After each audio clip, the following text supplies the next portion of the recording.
বাঘ নবনীতা দেবসেন। এক যে ছিল ছোট্ট হলুদ বাঘ, তাদের পাখিরালয় বাসা।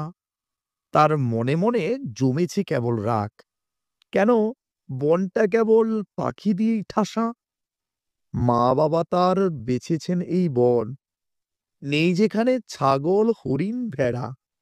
ধরবে বাকি, খাবেই বাকি, কোন ভদ্র বাঘে হেতায় বাঁধে ডেরা?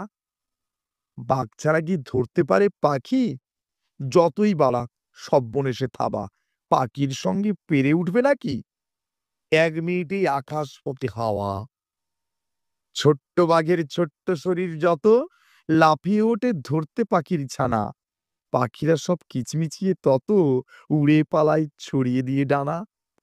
ছোট্ট বাঘের বড্ড খিদে পেটে, কি আর করে, গেল নদীর পাড়ে। লাল ঠেঙ্গো সব কাঁকড়া বেড়ায় হেঁটে, লম্বা থাবায় ধরতে যদি পারে। বাঘের ছানা জানতো না তো মোটে, কাঁকড়া কেমন চিমটে ধরে দাঁড়ায়। গর্তে থাবা দিয়েই কেঁদে ওঠে, ওরে বাবা, কে আমাকে ছাড়ায়?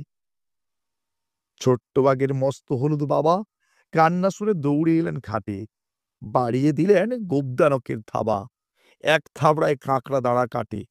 খিদের পেটে বাঘের ছানা যখন ধরতে গেল কাদায় মেনি মৎস্য, বাঘজননী লজ্জা পেলেন তখন। ভোদরতনস, ব্যাঘ্র যে তুই বৎস।